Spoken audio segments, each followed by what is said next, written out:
Good morning. Good morning to all of you.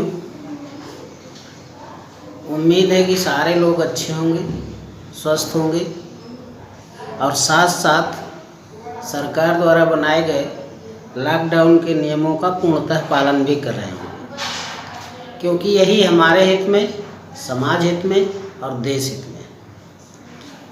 बहुत बहुत धन्यवाद है।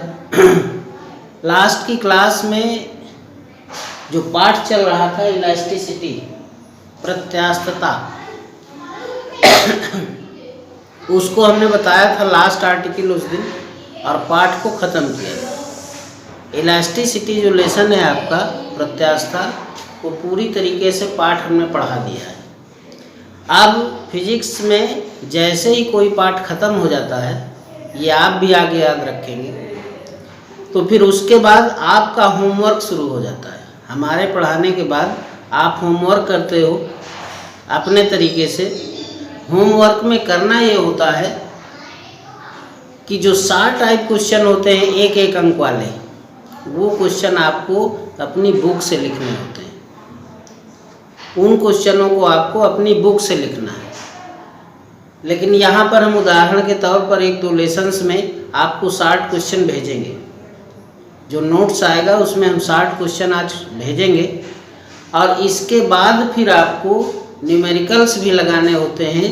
वो न्यूमेरिकल्स लगाने होते हैं जो आपके बुक में सॉल्व्ड है, जो आंकिक उदाहरण हैं, एग्जाम्पल्स में दिए रहते हैं। उन सवालों को, उन आंकिक प्रश्नों को आप लगा लीजिए अपनी तरीके से। इसके बाद जो एक्सरसाइज के क्वेश्चन आते हैं, न्यूमेरिकल्स आते हैं, उन आंकिक प्रश्नों को हम फिर हल करेंगे। तो इस तरीके से आपका एक लेसन फिजिक्स में पूरा होता है। पहले हम पढ़ाते हैं पूरा लेसन, इसके बाद आप सॉल्व टाइप और सॉल्व्ड एग्जाम्पल्स न्यूमेरिकल्स आप लगाते हैं और इसके बाद फिर हम न्यूमेरिकल बताते हैं एक्सरसाइज वाले। तो आपका एक लेसन कंप्लीट होता है इस तरीके से फिजिक्स में। तो हमने अपना काम किया, हमने अपना पूरा पाठ पढ़ाया। अब आपका काम है कि 60 टाइप के क्वेश्चन लिखें, सवाल लगाएं, न्यूमेरिकल्स लगाएं, आंकिक प्रश्न लगाएं बुक से। क्योंकि इस समय हो सकता है अभी बुक्स ना अवेलेबल हुई हो आप लोगों को, तो सारा काम हम ही करते चल रहे हैं, आपको केवल नोट्स में लिखना है। तो पहले जैसे ही हम नोट्स भेजेंगे तो पहले आप 60 टाइप के क्वेश्चन जो एक एक अंक के हैं उनको लिखेंगे और फिर इसके बाद हम कुछ न्यूमेरिकल्स बता रहे हैं तो उन न्यूमेरिकल्स को आप लगाएंगे। अगर कोई बुक अवेलेबल है आपके पास, कोई भी नई पुरानी, NCERT की बुक्स तो बहुत सस्ती है, 60-65 रुपए की आती है, उसको आप ले लीजिए। तो उसमें भी बहुत से न्यूमेरिकल्स लगे होते हैं। जब तक नहीं अवेलेबल हो रही कोई बात नहीं, हम लगा रहे हैं। तो न्यूमेरिकल्स हम आज आपको कुछ बता रहे हैं। ये भी ध्यान देना कि न्यूमेरिकल्स में हम कैलकुलेशन करेंगे। कैलकुलेशन की नकल कभी भी किसी की नहीं करनी चाहिए। आप उसको समझ लीजिए अच्छे से, कौन सा सूत्र अप्लाई किया गया है, कैसे रखा गया है, और कैलकुलेशन अपनी खुद की कीजिए, क्योंकि खुद की हुई कैलकुलेशन कभी भूलती नहीं है। अगर आप कैलकुलेशन की नकल उतारेंगे तो सवाल आपको याद करना पड़ेगा, याद नहीं करना आपको न्यूमेरिकल समझना है। तो न्यूमेरिकल्स हम बता रहे हैं। कैलकुलेशंस आप अपनी कीजिएगा, हमारी कैलकुलेशंस की नकल मत कीजिएगा। हमारी कैलकुलेशन की मदद वहाँ लीजिएगा जहाँ आपको कोई दिक्कत आए, ठीक है। तो शुरू करते हैं आज आंकिक प्रश्न, न्यूमेरिकल। पहला क्वेश्चन है आपका 10 वर्ग मिलीमीटर। क्वेश्चन सुनते जाइएगा और ये आपके पास नोट्स आएगा। 10 वर्ग मिलीमीटर समान परिच्छेद के तार के निचले सिरे से 1 किलोग्राम भार लटकाने पर तार में उत्पन्न प्रतिबल का मान एवं दिशा बताइए। क्वेश्चन है आपका।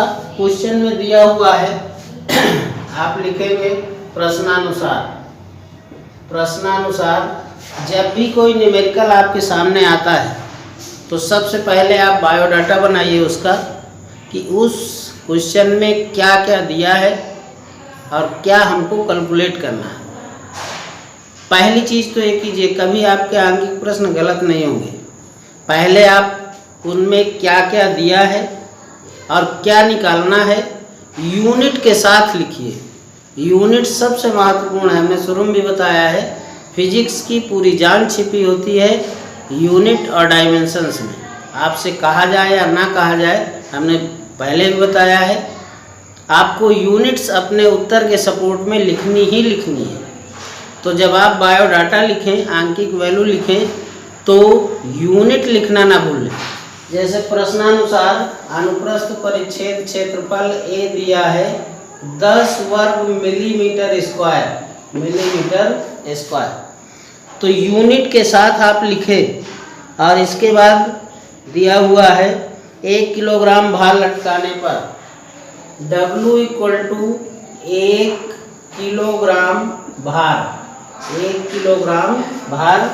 और 1 किलोग्राम भार को या किलोग्राम भार को जब न्यूटन में चेंज करते हैं तो उसमें जी का गुणा कर देते हैं। जी आप जानते हैं, अब ये बन गया न्यूटन में, जी की वैल्यू आप रख दीजिए 9.8 न्यूटन। तो ये आ गया आपका 9.8 न्यूटन। ये वर्ग मिलीमीटर है। अभी हम बता रहे हैं कि बायोडाटा बनाते समय आप पहले लिखिए क्या क्या चीज़ें दी हुई हैं और क्या निकालना है, और यूनिट सहित लिखिए। ऐसा इसलिए हम बार बार कह रहे हैं कि यूनिट जब आप लिखेंगे तो फिजिक्स के न्यूमेरिकल्स हल करने में जो सबसे बड़ी प्रिकॉशंस होती है, सबसे बड़ी सावधानी होती है, वो ये रखनी है आपको कि जो यूनिट्स दी गई हैं वो सारी यूनिट्स एक ही सिस्टम में, एक ही पद्धति में हैं अथवा नहीं। या तो सारी यूनिट MKS में होनी चाहिए या तो सारी यूनिट CGS में होनी चाहिए। ऐसा बिल्कुल ना हो कि एक राशि कोई MKS में हो और दूसरी राशि कोई CGS में हो। तो इस बात का विशेष ध्यान रखेंगे। सबसे महत्वपूर्ण बात है, जहाँ सबसे ज़्यादा लोग और सबसे बड़ी गलती करते हैं कि यूनिट्स का ध्यान नहीं देते हैं। आंकिक प्रश्न हल तभी सही आएगा उसका जब सारी राशियां जो दी गई हैं वो आपकी एक ही यूनिट्स में हो, यूनिट कोई भी हो। विशेषकर हमारे यहाँ 2 ही यूनिट्स चर्चित हैं, पॉपुलर हैं, इस्तेमाल में लाई जाती हैं। नंबर 1 पे MKS या SI और नंबर 2 पे CGS। अब यहाँ पर ये मिलीमीटर स्क्वायर में है, हमको इसको मीटर स्क्वायर में चेंज करना है, तो 10 गुणे 10 की घात -6 मीटर स्क्वायर। ये क्षेत्रफल आ गया आपका अनुप्रस्थ परिच्छेद क्षेत्रफल। और ये भार दिया है 1 किलोग्राम भार। 1 किलोग्राम भार को हमने न्यूटन में चेंज कर लिया। निकालना है हमको प्रतिबल, और प्रतिबल हमने पीछे पढ़ाया हुआ है F/A, प्रतिबल F/A।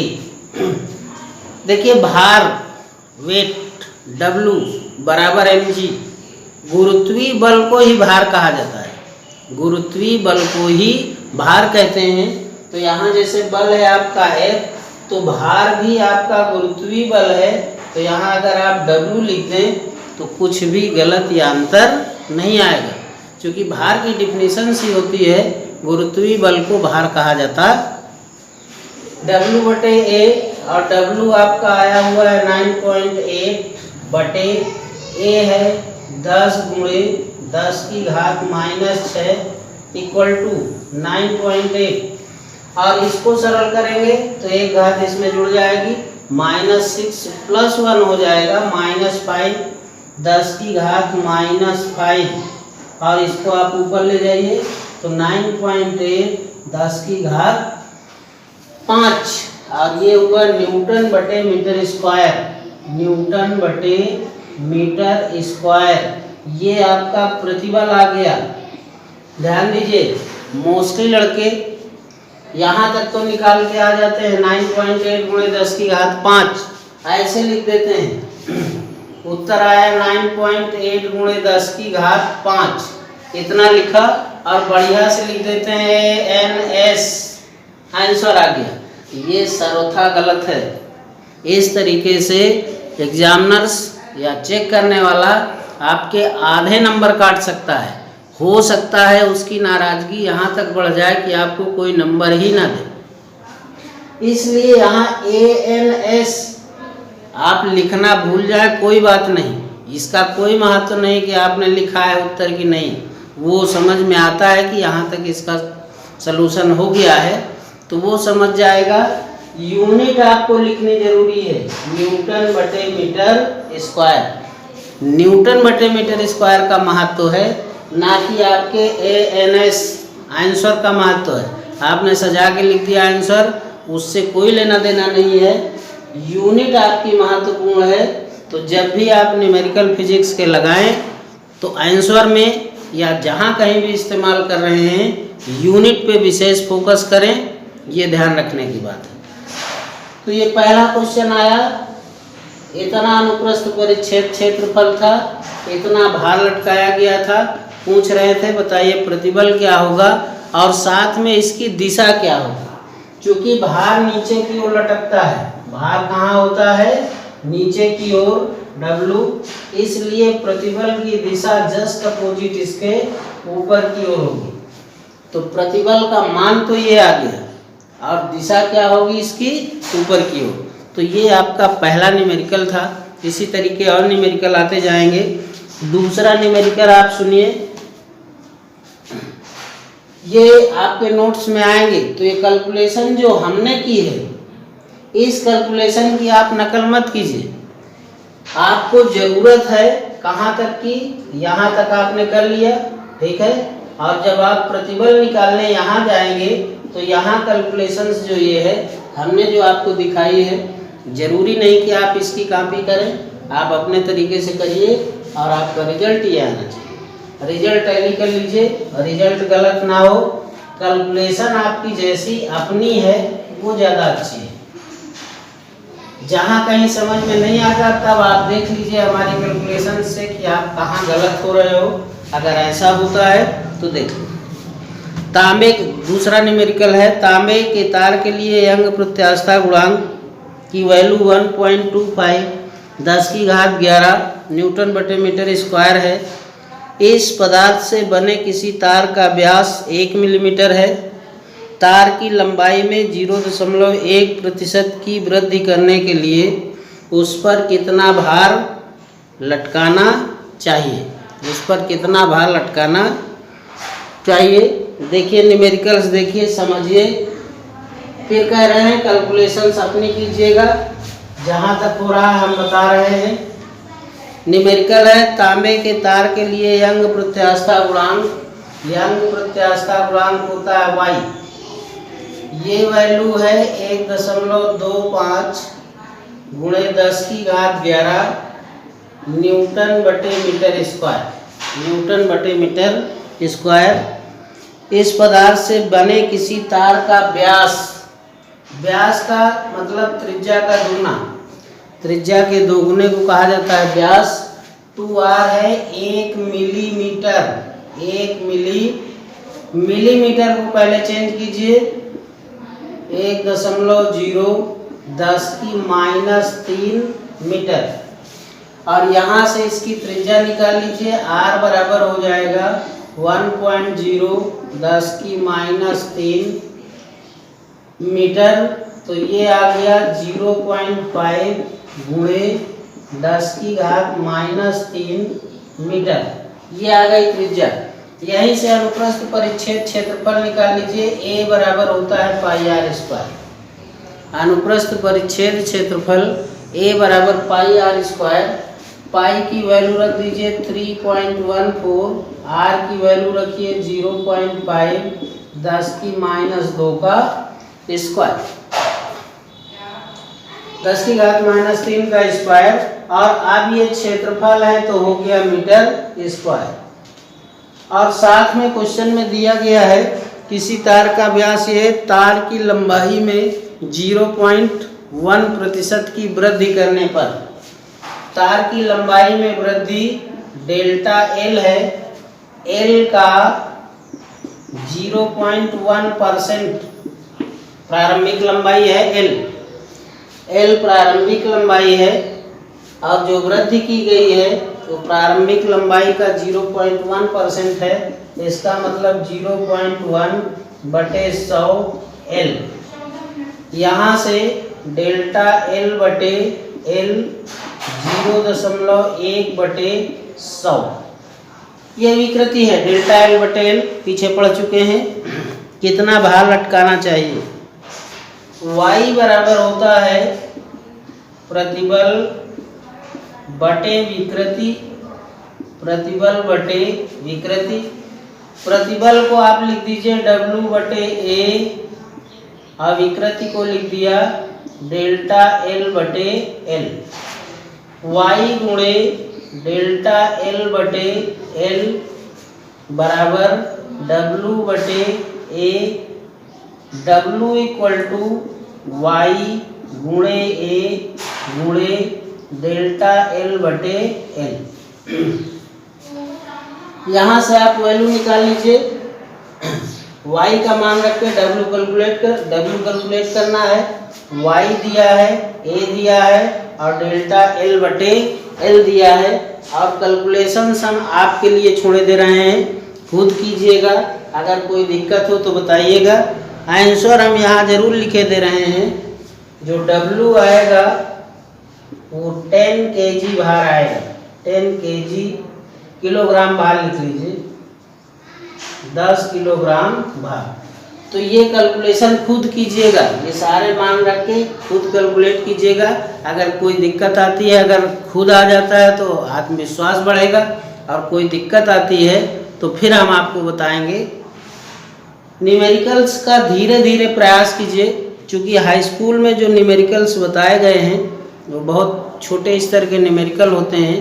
जब यहाँ इंटरमीडिएट में आप आते हो, न्यूमेरिकल्स आपके बड़े हो जाते हैं, तो पहले इनको आप धीरे से शुरुआत कीजिए, अच्छी प्रैक्टिस कीजिए, और फिर हम आपको इसी तरीके और बड़े न्यूमेरिकल्स बताते हुए चलेंगे। छोटे क्वेश्चन के लिए हमने कहा है सबसे ज़्यादा आप छोटे क्वेश्चनों को भी फोकस कीजिए। जो एक एक नंबर के 60 टाइप के क्वेश्चन होते हैं, जितने अधिक से अधिक आप लिख सकें उतने अधिक से अधिक लिखिए। वो क्वेश्चन यहाँ भी महत्वपूर्ण है, आगे जब जाएंगे आप कॉम्पिटिशन्स के लिए कभी, तो वहाँ भी महत्वपूर्ण होते हैं। एक अगला सवाल है, एक पदार्थ 20 न्यूटन बटे मीटर के प्रतिबल से टूट जाता है यदि पदार्थ का घनत्व 2.5 10 की घात -3 किलोग्राम बटे मीटर क्यूब हो, तो उस पदार्थ के तार की लंबाई ज्ञात कीजिए जिससे वह तार लटकाए जाने पर अपने भार से ही टूट सके। ये थोड़े बड़े न्यूमेरिकल्स हैं, आप छोटे न्यूमेरिकल से शुरुआत कीजिए। थोड़ा सा मन बनाइए, अच्छा से थोड़ा सा अभ्यास कीजिए और अपने तरफ से कीजिएगा, फिर थोड़ा बड़े न्यूमेरिकल की तरफ चलेंगे। नहीं इकट्ठा बड़े बता देंगे तो दिक्कत होगी। तो आज आपको करना ये है, न्यूमेरिकल समार डाल देंगे, जो नोट्स भेजेंगे उसमें ये दो तो हैं ही, इसके अतिरिक्त भी न्यूमेरिकल्स डाल देंगे, तो उनको समझिएगा। तो 60 टाइप क्वेश्चन कीजिएगा, 60 टाइप क्वेश्चन आएंगे आपके उसमें नोट्स में, तो 60 टाइप क्वेश्चन कीजिए। ये न्यूमेरिकल हम कम से कम 5-7 डाल देंगे उसमें नोट्स में आपके। दो हमने बताए हैं, इनके अतिरिक्त भी कुछ न्यूमेरिकल भेजेंगे, तो उनको लगाइएगा, समझिएगा।